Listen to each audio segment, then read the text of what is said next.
Looks like there's not going to be a motovlog this week.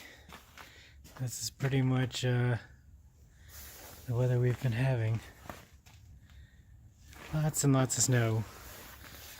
But we'll make it up for you guys with a F-150 Friday video on Friday. So I hope you guys enjoy that. Oh, while we're at it, speaking of the F-150, I don't know if you guys can see it. Where is it at? It's right here. Can't really see it from the outside anymore because I got it fixed. But